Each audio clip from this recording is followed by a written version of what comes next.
Okay, thank you very much, Chen, and thank you everybody for staying to the end. Yeah, so I'll be talking. We'll be talking about bats, monitoring bats. So I'll start off with a bit of introduction to bats. Then Selena will talk about the monitoring project that we had at the ROM. And then Jane will talk about what we did on the Toronto Island. And then I'll come back and sort of summarize the data at the end. Yeah, so let me just get going here. Yeah, so you might be asking, well, why bats? Well, bats are actually important. So bats usually have a bad reputation, but they're actually very beneficial to the environment. So all the bats, there's 20 species in Canada, and they're all insect-eating bats. So some of these insects that they eat are also agricultural pests. So this is an example, not from Canada, but from Belize, but this particular bat caught a beetle. So some beetles, they'll eat the roots of a lot of plants, a lot of crops. There's other bats that feed on moths. So the caterpillar stage does a lot of damage to leaves, like in corn and stuff like that. So bats do what we say a lot of free ecosystem services as pest control. So this reduces the amount of pesticides that farmers need to use on crops. So that might also translate into the cost of what you pay for your groceries at the store. But it also means that there's less pesticides getting into the environment. So my take-home message is that bats are good. However, there is this invasive disease that's called white nose syndrome. So it's actually a fungus that is found naturally in Europe and Asia. In 2006, it got accidentally transported to North America, to New York State in 2006. Since then, it has spread to other states. It got to Ontario in 2010. So today, it's in 7 of the 10 provinces and about 30 of the 50 states. People have been trying to stop the spread of it, and we haven't been able to stop it. So millions of bats have died. So people have done studies looking at the economic impact of that, primarily in the agricultural sector, and they estimate that the loss of these bats results to billions of dollars to the agricultural industry. So basically, it's a fungus that grows on any type of skin, so not just on the face, but on the wings and the ears, as you see in that picture. And it affects only the hibernating bats because this fungus lives in the soils and caves in temperate areas. So the migratory species are okay, but it's the hibernating bats that are endangered. So much so that of the 8 species in Ontario, 4 were put on the endangered species list about 5 or 6 years ago. And 3 of the species were put on the Species at Risk Act in Canada. So basically, if the fungus is found in a cave where bats are, usually about 95% of those bats won't survive the winter.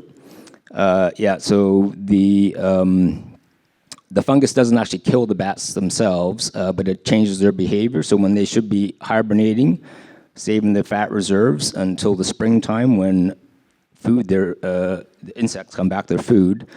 So they end up, they're active, they're flying around during the winter, burning up the fat reserve. So they end up starving before the insects come back in the springtime. So that was the main reason why they were put on the endangered species list. So one of the things, one of the objectives of the project was to find out, not just which endangered species are still in Toronto, if any of them are, but basically what species are found in Toronto, but also in an urban setting as well. So one thing that we do is that this is a what we call a bat detector recorder. So in general, I'm not sure if you can see the left-hand scale, but the y-axis is frequency. So for humans, we usually hear at about 15 kilohertz. So I'm not sure Yeah, it's there, but you may not be able to see it. But all those calls you see are actually, I think they end at about 25 or higher. So all those bat echolocation calls you see at the top or beyond our audible range of hearing. So basically to study bats, we need these special devices to record their calls because we can't hear them ourselves. So what we did was we selected 2 sites. One was on the roof of the ROM to find out what bats were either living or using Philosopher's Walk, so it's a tree-lined path behind the museum. That recorder was put on the roof, and that was sort of the spot where the arrow is, sort of shows where more or less the microphone was placed. So I got some people from the ROM facilities to help me rig up this pole that was overhanging the roof of the ROM to get a better perspective on the Philosopher's Walk. So basically we just checked the recordings throughout the summer. So this was in 2019. I guess I'll hand it over to Selena, who did the analysis of the data, but I think, is going to start off with a little introduction of herself. Yeah, so thanks again for coming. I'm Selena, as was very graciously introduced twice now. And even though I am now studying turtles, which is, a bit of a departure from bats, this was actually my first taste of research. And how I got involved here at the ROM and with Dr. Burton Lim was actually through a job shadowing program that was offered through the university, after which I very, very eagerly emailed Burton and asked if there was any way I could get involved with the cool work that he was doing on a day-to-day basis. And he very graciously gave me the opportunity to work on this echolocation project with him, which coincidentally kicked off my path in research and science communication today. And now I have the privilege of telling everyone here today a little bit about the work that we've been doing observing these fascinating creatures that are bats right here at the ROM. So, along the Philosopher's Walk, behind the ROM, we've actually recorded 6 out of 8 of all the species that we find here in Ontario. And you probably aren't surprised by this, our 4 most commonly recorded bat species are not the endangered ones. But we did get a few visits from the endangered ones, which are highlighted in red over there on our graph. And while this abundance data is fantastic, we kind of want to see if we could take this information and use it in a different way, and hopefully to inform us of what their activity patterns through the season or on a nightly basis could possibly look like. So, like any good scientist, we turn to Excel. Here we have the very same data that we were looking at before, but now arranged so that we could see their activity through the year that we recorded them. And you might have noticed, I'm going to see if I can get the pointer to work here. There's like 2 gaps in our data here. That just happened because Burton happened to be away on a field trip at the same time as the batteries in our microphones died. So that's unfortunate. But luckily enough, we can still see from the data that it seems like the peak of their seasonal activity happened around mid to late August. So we still got useful information out of this. And we also looked at their nightly activity, which was very clearly represented in this very pretty graph, which we don't see a lot in science, that their activity focused around 11 p.m. at night, plus or minus 2 hours, and this is not taking into account time of sunset. So throughout the presentation so far, you might have wondered, how do we even tell between the calls of each of the different species that we see here? And very luckily for me, that does not require me to commit myself to a Duolingo course. So what we have actually is ready-made software that is dedicated to helping us visualize these echolocation calls into basically so that we can see the patterns of the frequency of their calls. And these images that you're seeing up here are what we call a spectrogram. So, for example, our 2 most common bat species here, we can use those to better understand how we read a spectrogram like this. And you can see that our silver-haired bat at the top there, it has a lower starting and ending frequency as compared to the big brown bat.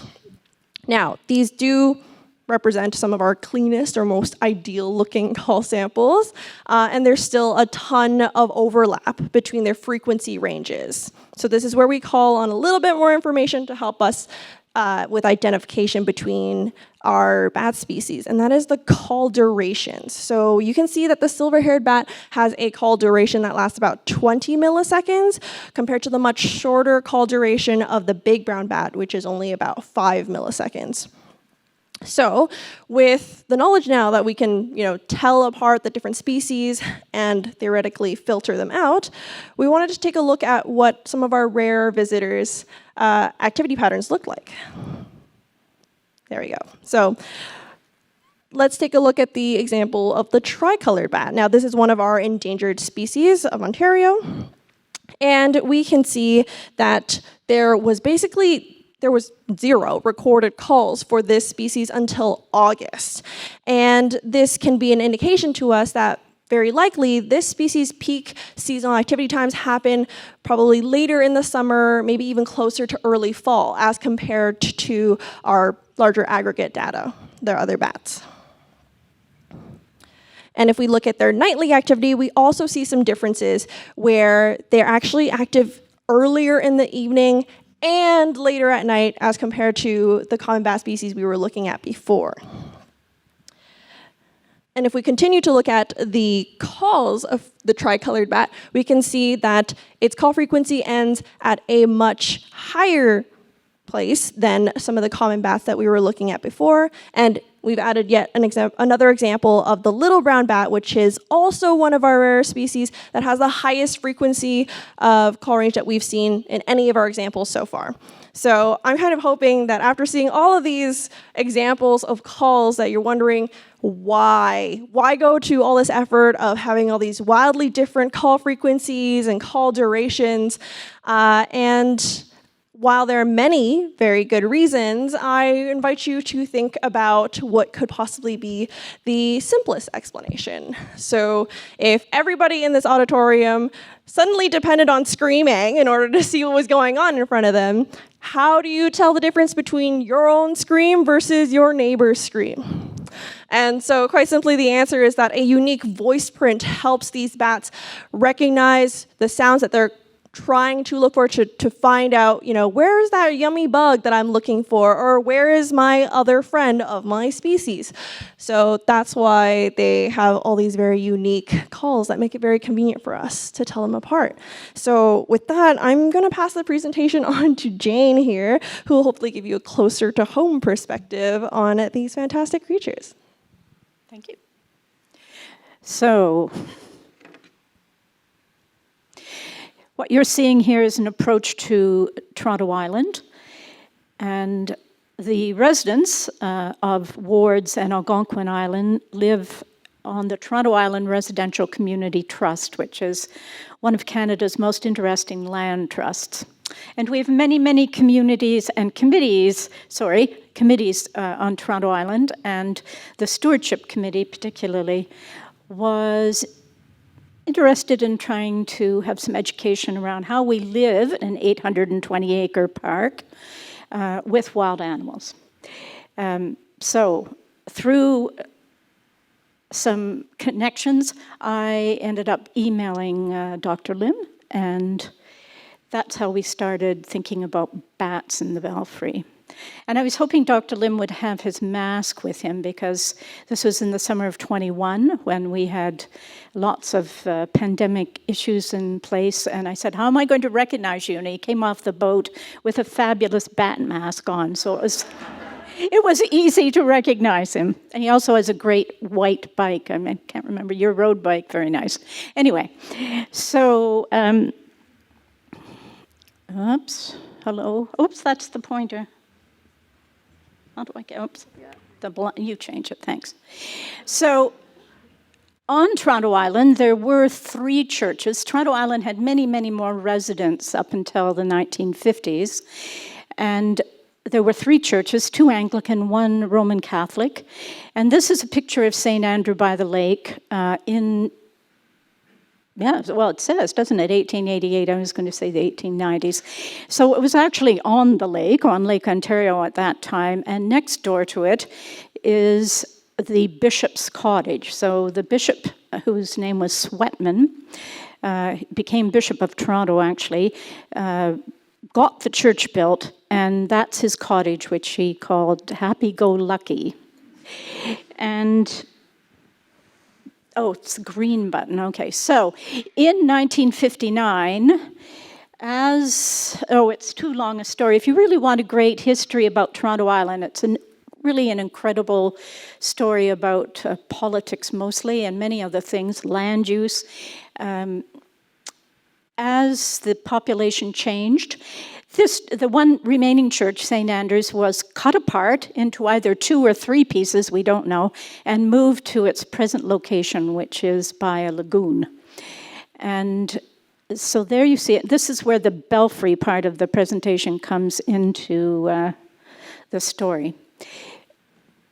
So we've had a colony of bats in the church for at least 15 years.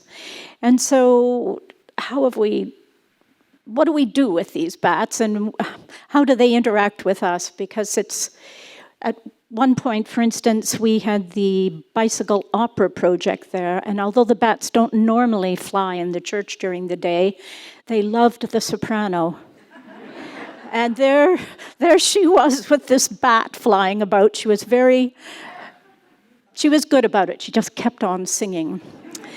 And the church, by the way, has fabulous acoustics. If anybody wants to bring some chamber music there, by all means, talk to us. This particular bat loved the clarinet in this concert, and I could hear it. And I was saying to Dr. Lim, well, how can I hear it? But apparently some bats echolocate in a frequency that humans can hear. So that's the kind of thing we do. And every summer, as the bats start arriving, I'm ahead of myself here with the slides. As the bats start arriving, we start to do bat patrol, which means on Sunday morning we go down to the church and check to see if there's bats crawling around. And because it's quite a large nursery, there'll be young bats and they die sometimes, or they're just wandering around, particularly under the grand piano cover. Dr. Lim says that the males will do that, the females and the young will stay up in the roost.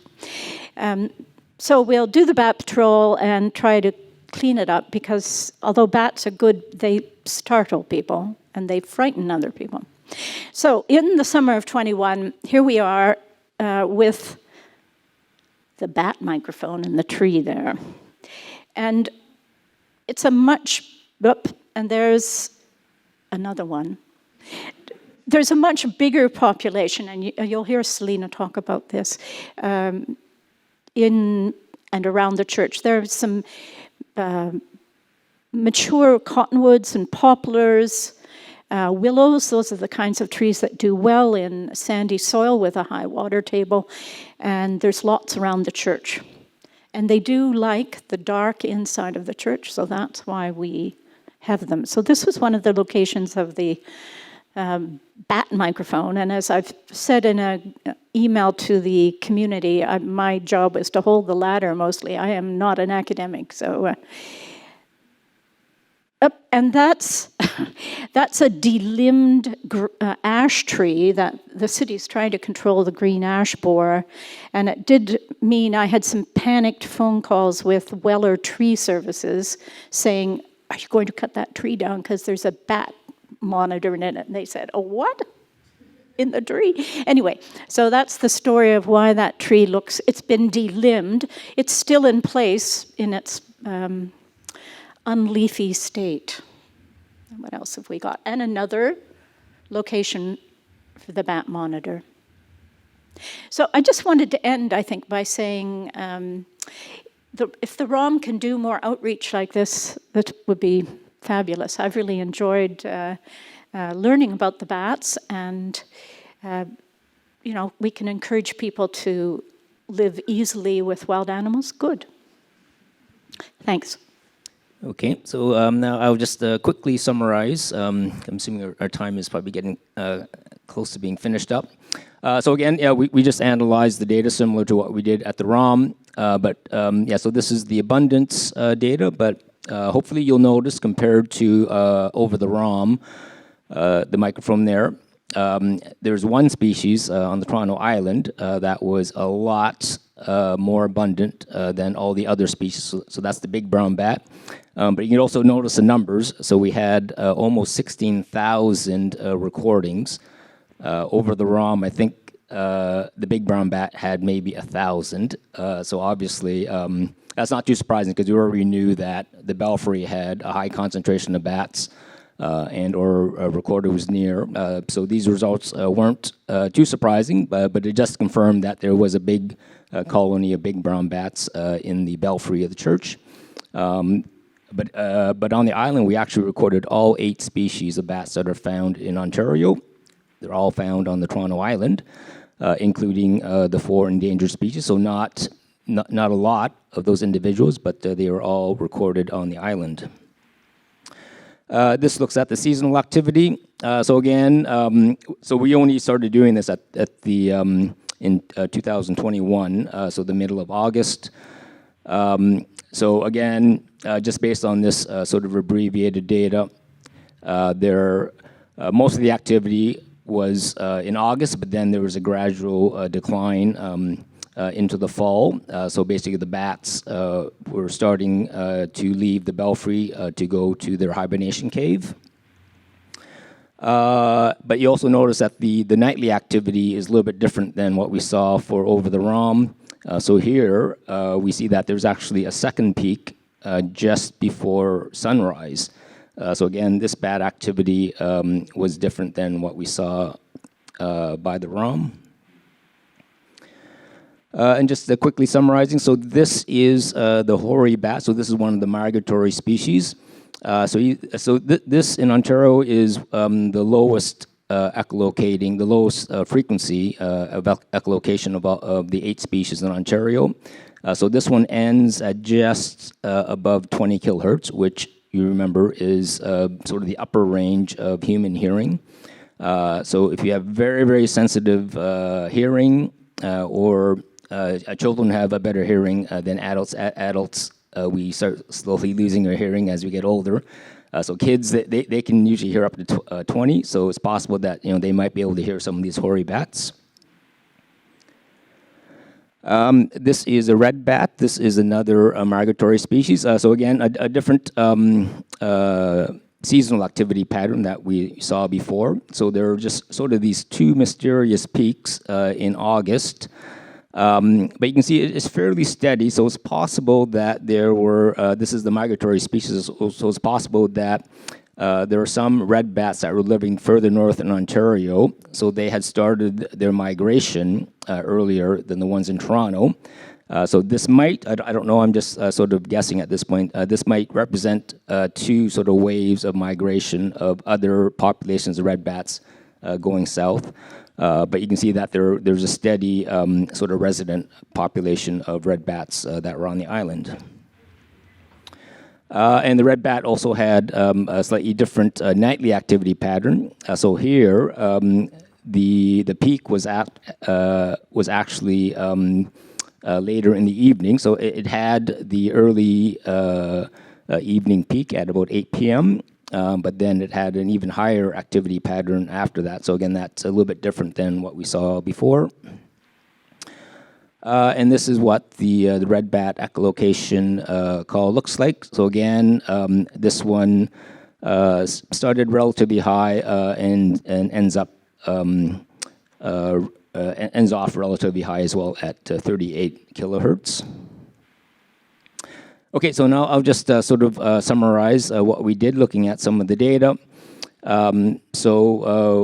when we look at the island data, so again, there's sort of a nice gradual decline as fall comes in during the year, and the seasonal activity at the ROM is a little bit more sporadic.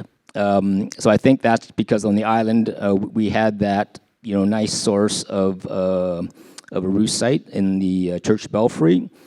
So there was a nice gradual sort of departure as the bats went to the cave hibernation site. Whereas at the ROM, it probably indicates that there was no roost around the ROM area, so that's why there's a little bit more sporadic activity. And as mentioned, there's differences in the nightly activity pattern as well. So the typical single peak at the ROM, but on the Toronto Island, we had sort of the two-peak activity.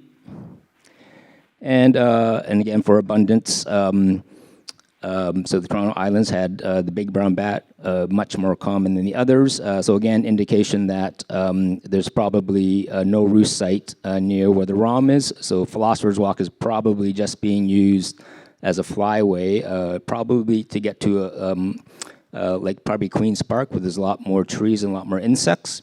So that's why there wasn't as much activity, and the patterns were a little bit different than what we saw on the Toronto Island. And the last thing I wanted to leave with is if anybody has any interest in this themselves, so nowadays the technology is getting pretty good. You can actually purchase, basically it's just the microphone that you can plug into your smartphone or your tablet, and you just download an app,